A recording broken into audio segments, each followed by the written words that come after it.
the bird case, right? What was the case of the bird? That if the Torah says don't take the mother bird, send away the mother bird, then take the baby bird. But if the person took the mother bird, and then he slaughtered the mother bird, now he can no longer send away the mother bird, therefore he's subject to lashes. That was case one. Then the Gemara said, case two, the Gemara created a new case. What was case two, the Gemara said? The case was when he was supposed to separate Peah, the corner of the field. He didn't separate the corner of the field. And what did he do? He cut the whole corner of the field. Not only did he cut the whole corner of the field, he went ahead and he ate the whole thing, because we said that even after a person cuts the corner of the field, he has the opportunity to go ahead and fix it, right? You said it's not too late. Good morning. Good morning. That even when if a person cuts the corner of the field, they have the opportunity to fix the corner of the field by leaving some of the food that you cut. And the Gemara says if he went ahead and he didn't leave any of the food that he cut, he went ahead and he ate it, there's no way that he could fix that mitzvah of the corner of the field. And therefore he will be subject to lashes. Makkos, he was warned, don't cut the whole field, leave something. And he went in, he cut the whole corner, everything of the field, and he not only cut it, it was consumed, there was nothing left. Therefore he's subject to Makkos, to lashes. No, from this field, he has to have the corner from this field. So now, right, so we said, very good. So why can't we give money? So we said, because there is no particular poor person that has claim to this food. Now, the Gemara then said, what about the other case? We had said the case of the rape case, when he raped a woman and he had a mitzvah and he married her, he had a mitzvah to marry her, and then the Torah says don't divorce her. And then he went and he divorced her, and now you're gonna tell me there's a mitzvah to take her back. But if he removed the opportunity to take her back because he went ahead and he made a neder, a vow. The Gemara said earlier that he made the vow in public. He made a vow not only just in public, the Gemara says, because some say a vow that's made in public can be undone. The Gemara said he made the vow with the consent and the input of the rabbim, of the public. The Gemara said earlier that a vow that was made with the consent of the rabbim cannot be undone. So therefore he won't be able to take her back. So the Gemara comes up, says it depends what type of vow that was done with the consent of the rabbin. Because the Gemara now says, but if it was a vow that was done in the consent of the public, but there's a mitzvah that's needed to be performed, so then if there's a mitzvah that's needed to be performed, that type of vow, even though it was done with the consent of the public, can be undone. And in this case, the Gemara says, since the Torah gave a mitzvah for him to remarry her, so therefore it can be undone. So look what the Gemara says. The Gemara says, yes.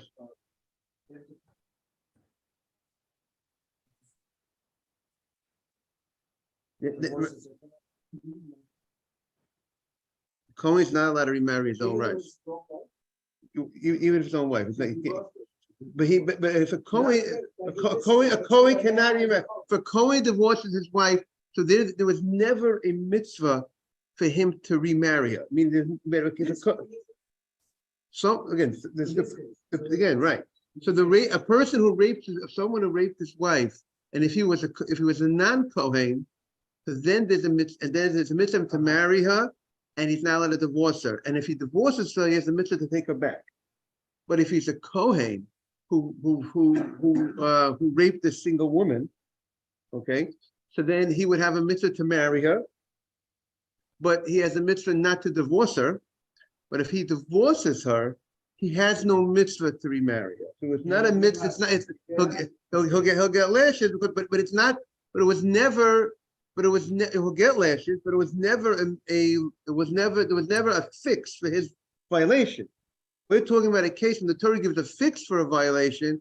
How is it when there's a fix for the violation, will he incur lashes when he removes the fix? So the Gemara found two cases. But the Gemara, and now the Gemara says that other case, the case of the rapist case, will not fall into that category. So the Gemara says, let's look back on the Gemara on 10b2 in the Art Scroll. Sorry, 16b2.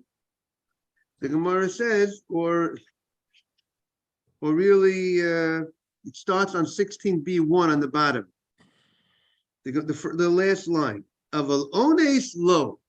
The case of the rapist case will not be a case that he will be subject to lashes if he divorced her. Why not?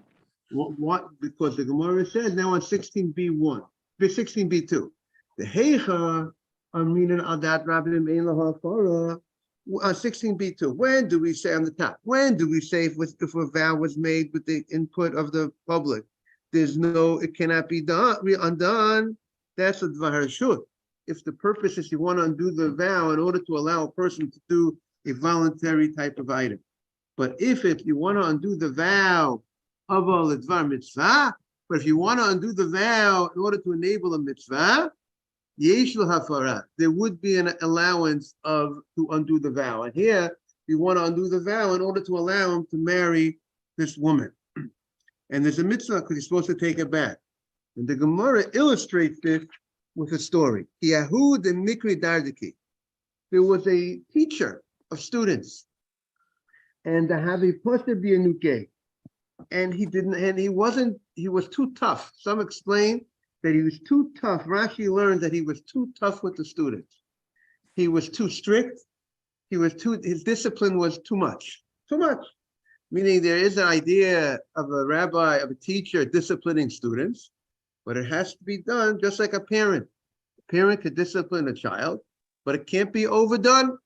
If it's overdone too much, especially let's say if he gets physical too much, so that is bad news. That is bad news. That's terrible. So even though let's say there was an allowance to get physical, but there's only a certain amount that he's allowed to do within reason. And this person, this teacher, they felt was overdoing it. So what they said they don't want him to be a teacher anymore. They made a vow. He can't be a teacher. That was the story with this person. And the Haviposh Adri Rav Acha. Rav Acha was probably one of the leading rabbis, I presume, in that time. And he made a vow based together with the input of the public, that the public, or maybe he went in front of a certain amount of people, whether it was 10 people, 3 people, whatever a rabbin would be, and he can't teach anymore. He's lost his license. They took away his license that he can never teach again. But what happened was they saw that they tried to get other teachers that would be a very good teacher, and there was nobody as good as him. And so another rabbi came along and said, you know what? We're gonna talk to this rabbi. We're going to make sure he has regret for being too tough with the students. That's how we could explain the Gemara. And we're gonna talk to him about you never could do this again. You're on probation or whatever it is. We're watching you. And you have to recognize that you did something wrong, and you will not do it again. And therefore they took him back. They undid the vow not to. Obviously, they didn't feel that they were putting the children in danger. They felt at that point that they explained to him the seriousness of the matter, how he has to control himself when he disciplines the students, and they made sure that he obviously repented or whatever it was. That's how I would understand the Gemara. The Hadri Ravina, and Ravina brought him back to be a teacher of the students and they undid the vow. The lowish takach the dayak kavate. They didn't find a teacher as good as him. And because, and then there's a mitzvah to have the students taught properly, make sure the students really grow properly. And, there are different types of teachers. Some teachers are unbelievable, fantastic. They give it 1,010%, so to speak. And then there's some people are more talented. They're able to pick up the nuances and the reading of the students and other things of the students, and therefore they undid the vow. Like they brought over here in the commentary, before they took him back, he repented and he promised, so to speak, he guaranteed that he's not going to do that anymore. And that was the interesting, fascinating story in the history. See, look how good you turned out, Mr. Batesh. See that? They did a good job, right? I say my best rabbi was the one who was the strongest with me in elementary school. That was my best rabbi. Who was my favorite rabbi? Looking back, was the one who was the strictest rabbi. That was the best rabbi. That was the best rabbi. See, Mr. Safdie also turned out. Look at Mr. Safdie. He's here learning today. See that? Okay. Jaime, you have any comment on that? A very fascinating Gemara, right? Only comment, Rabbi, don't hit us, please. Yes,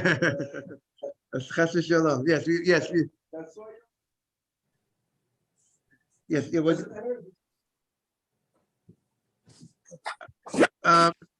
It doesn't seem that should be a difference whether it's a biblical mitzvah or a rabbinic mitzvah. If it's a mitzvah, it's a mitzvah. Mitzvah is a mitzvah. We're going to come to the holiday of Hanukkah is coming up next week. This week, it's a mitzvah de Rabbanan. It's a big mitzvah. The Rabbanan mitzvah.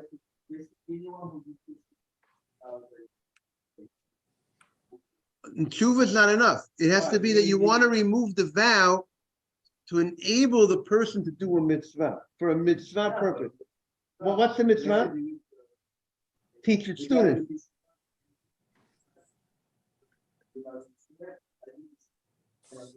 I'm saying, because the Torah itself gave a mitzvah for him who divorced this woman. Torah said a mitzvah to remarry her.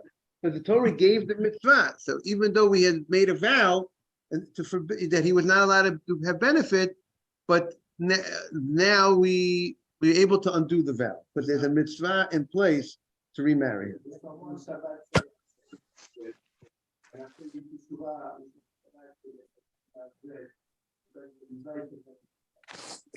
Right, but most vows are not made with by the rabbim with the consent of the public, and therefore most vows it doesn't have to be for mitzvah purposes. You undo a vow, even if it's not mitzvah purposes.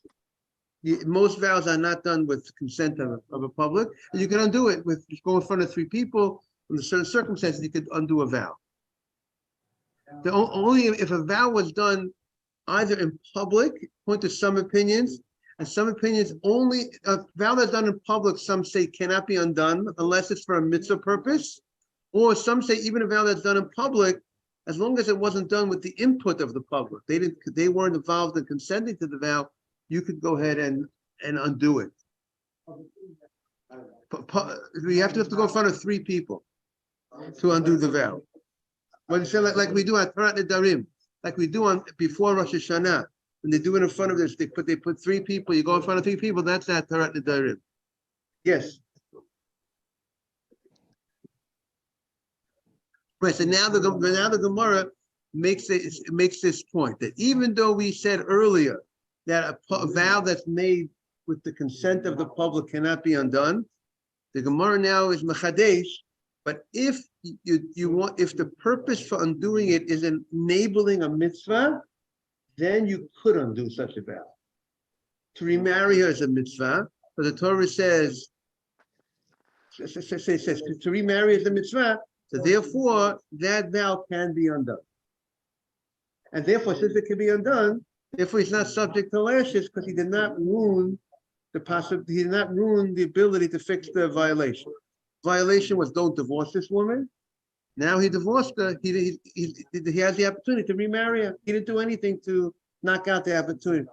That's not one of the cases. Right, that's what the Gemara says. That's not one of the 2 cases of Rabbi Yochanan.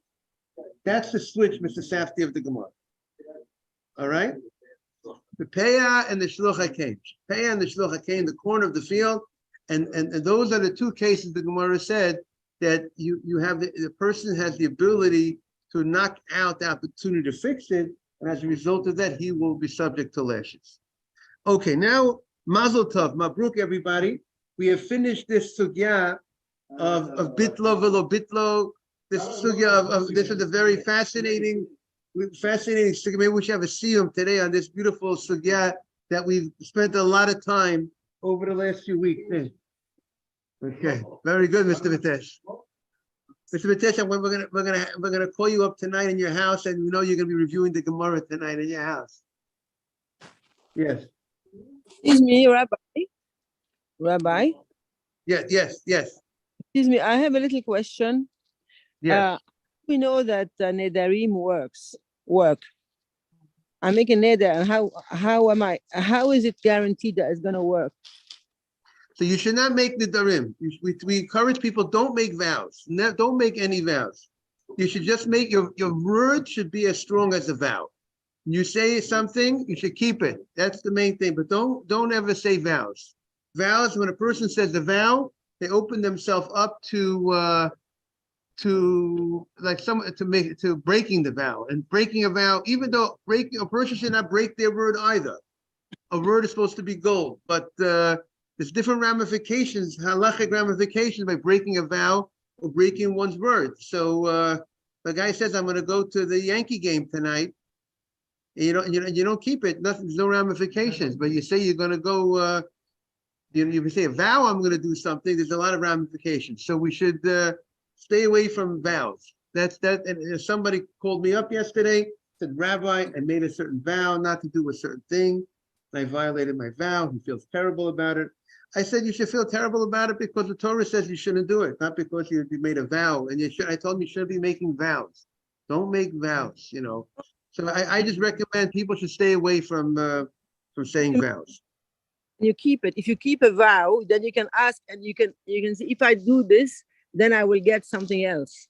So if I keep my vow, I will obtain something. Yeah, yes, but again, when you keep your.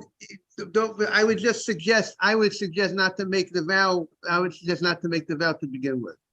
You do the right thing, you'll get all the blessings. So why did you invent the vow?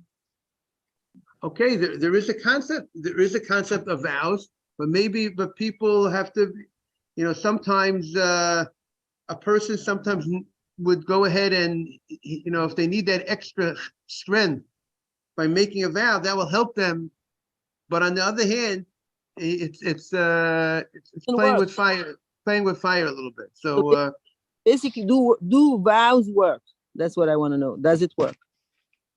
I mean, do vows work? I mean, mainly doing the right thing works. So that's really the story. A vow has power that you have to just keep it. The main thing of a vow is just is to strengthen. People make vows in order to help them to ensure that they will do the right thing. But it's not everyone is capable of fulfilling those vows. So the Gemara says, now we're getting to a new piece of the Gemara. Now we're talking about eating. The Mishnah stated that certain types of eatings, creeping animals, if you eat bugs, insects, a person is subject to lashes. That's what the Mishnah stated, that there's lashes for eating insects. So now the Gemara is going to discuss some of these laws of eating insects. Now, we know in general, to get lashes, a person, when the Torah says don't eat something, a person has to eat the size of an olive, a kazayit, right? And if a person eats less than a kazayit, less than an olive, the Torah says don't eat not kosher. At what point would a person be subject to lashes? Person takes a little bite of the pig, he's not going to get lashes. He's doing a violation. Torah says don't eat a pig, but he's going to get lashes only when he eats a certain amount of the pig. He has to go ahead and have a kazayit, an olive size of the pig. An ant is not the size of an olive. An ant is a very small little creature. So we're going to see. but an ant is a small little creature. So how much, but if you eat a whole ant, a whole bug, even though it could be very small, a person is subject to lashes. That is the law, because it's a whole, because of the fact that it's whole, it's a whole bug. But if the whole bug is not intact, if a part of the bug is missing, then it's a piece of a bug, so to speak, and therefore there will not be lashes for such a violation. Still a sin. It's still a sin. Yeah. Right. Only if it's purposely will there be lashes. But of course, even a person if it's not purposely, it's still a sin to sin unintentionally. So therefore, people have to check their especially their romaine lettuce.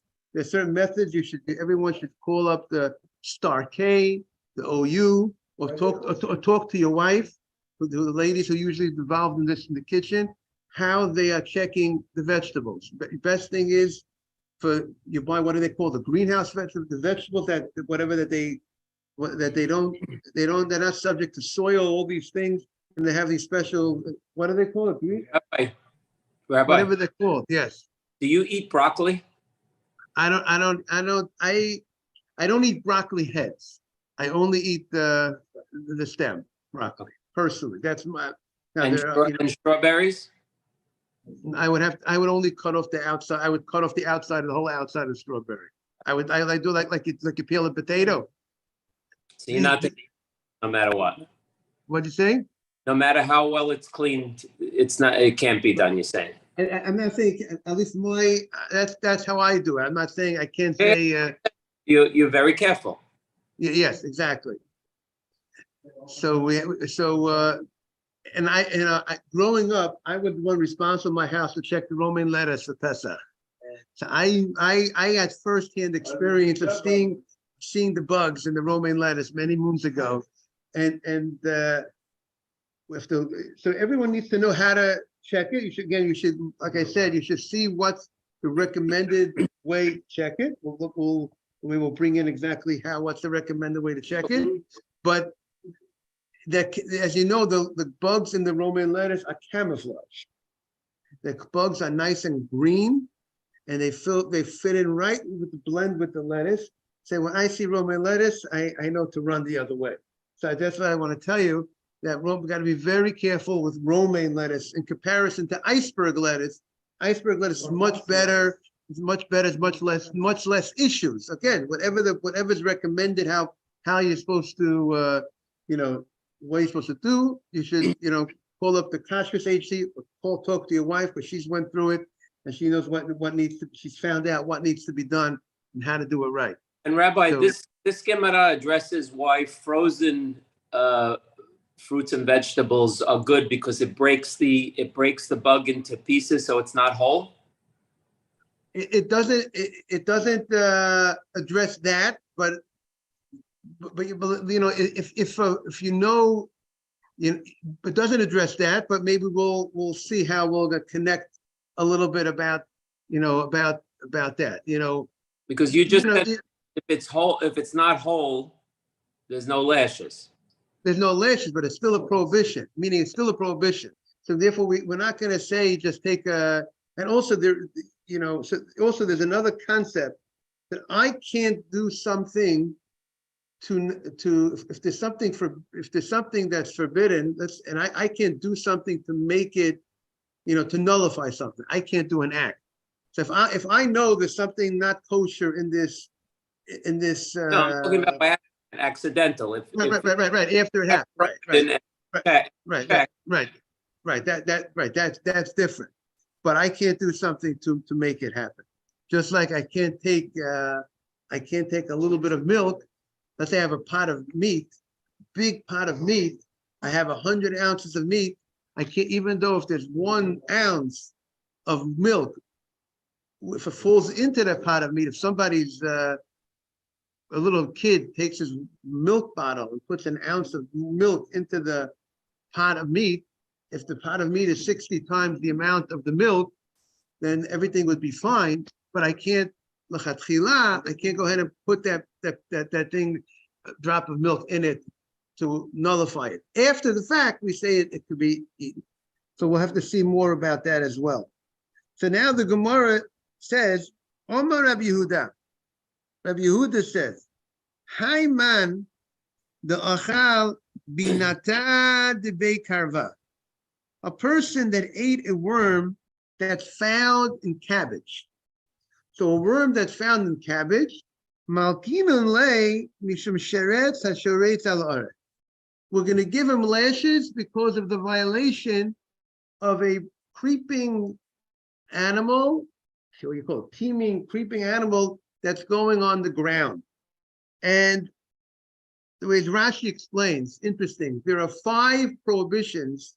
We're going to see from the Gemara, there are 5 different prohibitions on a bug, on a creeping animal that goes on the ground, like an ant. And there's 4 prohibitions for a little bug in the water. A little bug that grows in the water, there are 4 prohibitions. And Rashi explains there are two generic or broad prohibitions about little creeping items, which would apply both to bugs that are in the water and bugs that are outside the water. There are 2 prohibitions. The way 2 violations, we call los sases. The Torah says don't eat these type of creepy animals, little bugs, whether it's water or whether it's outside the water. And then there are specifically 3 prohibitions written by bugs that are going on the ground, in addition to those 2 prohibitions that were stated for the generic, for all different types of these little bugs. And there's 2 additional prohibitions written when bugs in the water. So it comes out that it's a total of 4 violations. You have that your own. 4 violations for bugs in the water. Mr. Safdie is shaking his head, and I said, wow, that's what he's saying. And there's 5 violations. That's how serious 5 violations by the bugs outside the water. Now remember, if there are 5 mitzvot, 5 violations, so by keeping that mitzvah, you get 5 mitzvot by keeping those mitzvah. So, and I think that's one of the things why Hashem, some understand that why Hashem gave us these mitzvot of not to eat these insects is that's going to help us. We're going to get a lot of reward for keeping all these types of mitzvot. That even though most people do not have a desire to eat these things, and therefore, and yet Hashem gives you this mitzvah, and you're gonna get a lot of credit by controlling yourself. Maybe today, it's even though we don't like to eat these foods, but maybe we could appreciate the challenge today in keeping the mitzvah, even because of the necessity of being on top of our game and making sure that we're not eating bugs when we're ordering a salad. So you could do, because the Torah says, don't eat pork. So, very good. The answer is the way the Chafetz Chaim explains, I think, Dr. Navid, is the following. When you have an opportunity to do this, meaning I go ahead now, I'm in the staff for synagogue, I don't have opportunity in front of me to eat not kosher. I don't have an opportunity to eat not kosher. So I'm not going to get credit for the mitzvah of eating kosher at this moment, for not eating, not for controlling myself. And the Torah says, control yourself. Don't eat not kosher. So will I get credit for the mitzvah this moment by controlling myself? But I'm not eating that kosher? No, I don't have the opportunity, but I would understand. But if I go in and I pass by McDonald's and I walk by McDonald's and I have the opportunity to go in and buy a cheeseburger and I control myself, I'm not going into that store. It's like you'll tell your child, don't go there, don't go to that store. You can't take food from that machine. You can't buy from that machine. It's not kosher. That will be, I'll get the credit for the mitzvah. But why am I not going into McDonald's? What stopped me from going into McDonald's? You know what stopped me from going to McDonald's? I adhere to the Torah. The Torah says, don't go into McDonald's. So I am following the Torah at that point. What do you say, Huda?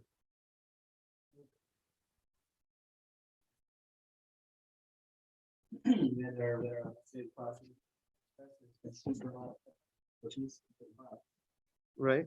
And of course, the professor's not a religious Jew, so I asked, but she's Jewish. So I asked her, "Is the oven you baked them kosher?" She said, "Well, no." I said, I appreciate the gesture, but I'm sorry, I can't pay for it. Okay, right. So you had an opportunity, and there you controlled yourself, and you did not eat something that was not permitted for you to eat. You get credit for that. Which I don't recommend everybody walking down the block the whole day and going, smell the McDonald's and but technically you're getting a mitzvah. It would seem to me every time you control yourself. Okay. So the Gemara says, "Hi man, the achal binatad bekarva." Person eats this bug that grows in the cabbage. Malkinan lay mishum sheretz hasheretz haaretz. We're going to give him lashes because of the violation of he ate a bug. Now the obvious question is, what you say? He was warned, right?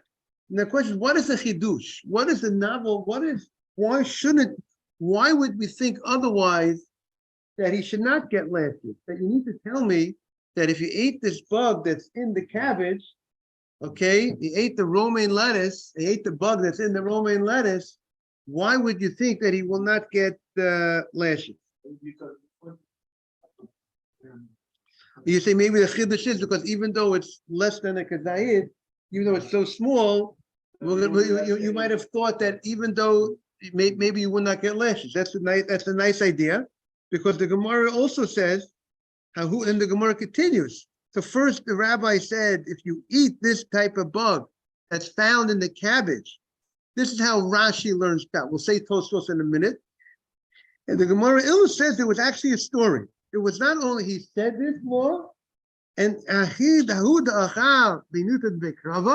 there was someone who ate this bug that grew in the cabbage, and the Nagdei Rabbi Yehuda.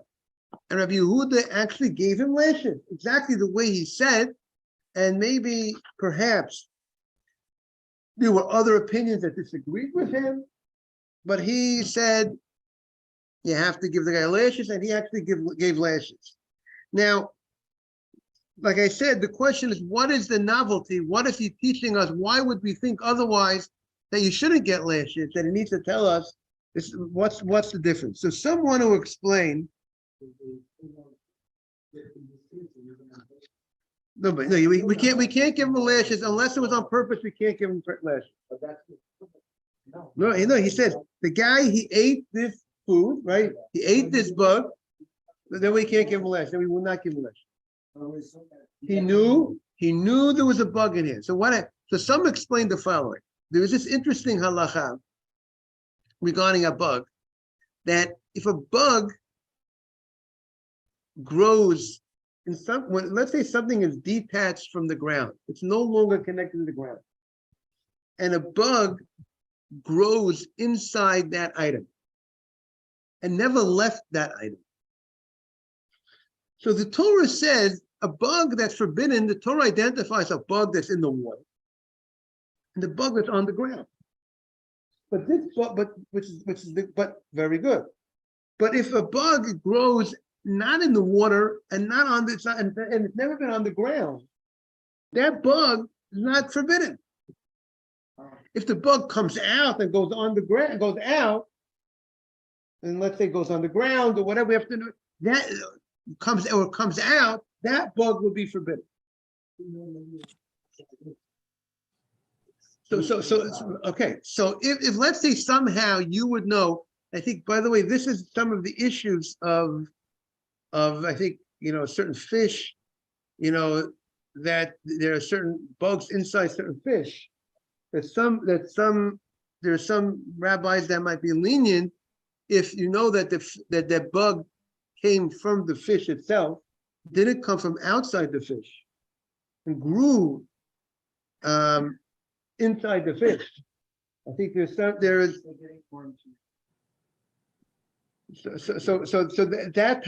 that type of bug, there should not be no prohibition. Therefore this bug that we're talking about in Al Gemara, if it grew, it came from within the cabbage. It grew from the cabbage. So if the cabbage is attached to the ground, so that's like the bug is on the ground.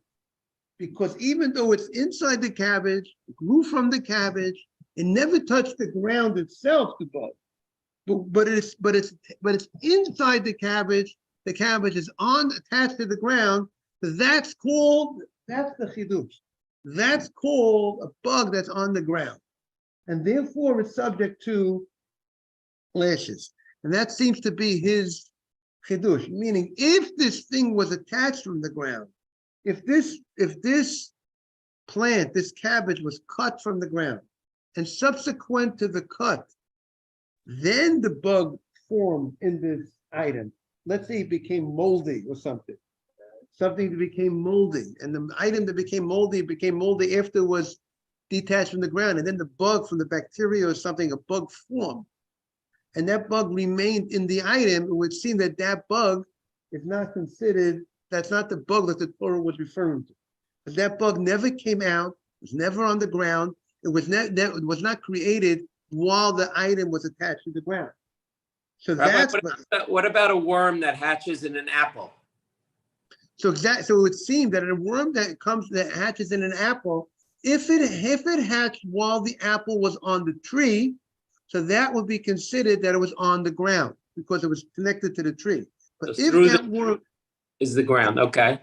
But if that worm, if we know that the worm came only subsequent to being cut from the tree, that as long as it's inside, it would seem, as long as it didn't come out, go on the ground or something, it stayed inside, it should be fine. That's what it should be. But we have to understand that it just shows you how, the mitzvah of the bug is what the Torah identifies as the same item could be permitted under this circumstance and forbidden under a different circumstance. Just, the same bug, depends, when did the bug come to this world? Did the bug come to the world while it was attached to the ground? Or did the bug come to the world when the thing was already cut, was already detached from the ground when the bug was formed? That seems to be the issue here. The pistachio nuts, so if there's bugs, you have to see. Because you see bugs, you see half of them, you see the worms. Okay, so the question is, no. So I'm saying the question: when did that worm come? Did the worm? You think it came? But did it leave? But if it came out of it, once it comes out, then it's forbidden. If it's inside, it would seem that if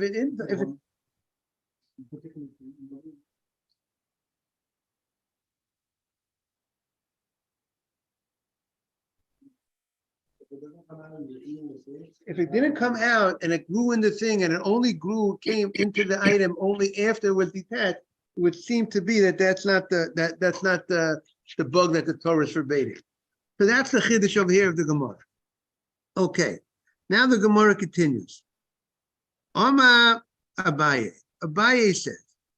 Now, by the way, Tosfos has a different understanding because Tosfos was bothered by the question, what is the chidush of eating? He ate this bug in the cabbage. Of course, he gets lashes. So he learns that we're talking about a type of item that's small, that has fins and scales, similar to a fish that has fins and scales. But this item grows. This item is when you plow the field, you find this item in the moisture of the plowing of the field. In the dirt, we find this type of little creature that has the signs of a kosher fish. It has fins and has scales. And the chidush is that even though if this item would be in the water, you would be able to eat this. If you have a fish that has a fins and scales, you're able to eat. Let's say a goldfish. Does a goldfish have fins and scales? Check it out. No, I don't know if a goldfish has fins and scales. I don't know if it has fins and scales.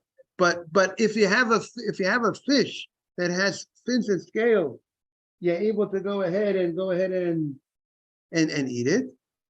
But since this is outside the water, you can't go ahead and eat it. So that's the chid. If the same item would be in the water, it would be kosher. But if it's found outside the water, it grows out, that's its habitat, will not be kosher. I want to wish everyone a great day. Thank you all, thank you for joining, and all the best to everybody. Thank you, Rabbi. Thank you very much. All the best. Thank you. Thank you. Thank you. Have a good day. Thank. But who's gonna? One second. If I eat something, if I eat a bug, and who's gonna give me lashes? Nobody today is going to give you lashes, but we have to follow what Hashem says, and it's a very big sin. Really, God gives lashes in different ways. You know what I'm saying? So therefore, it's a very serious sin to eat bugs. So we have to be very careful. Is it the same like eating seafood?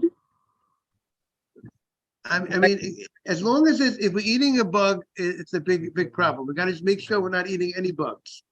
Is We it have the to be same very careful. like check. eating? What'd you say? No, I'm not. Thank you. You too. You too. What did you say? I couldn't hear you. Didn't come out clearly. Eating a shrimp. Shrimp. Shrimp. Seafood. So it's not kosher fish, right? Kosher. But What? is it the same eating bugs? Is it the same like eating shrimp? Shrimp? It's very similar prohibitions. There might be more prohibitions for eating, might be more lashes, more prohibitions, more punishment for eating a little bug than eating not kosher fish. Yeah. So that just shows you the severity of the issue. And it could be maybe because it's so hard to be careful about it, you have to be very careful. Maybe that's why God gave maybe more prohibitions to emphasize for the people to be more careful about the bugs. Have a very nice day. You too. Thank you. You're Thank you. welcome.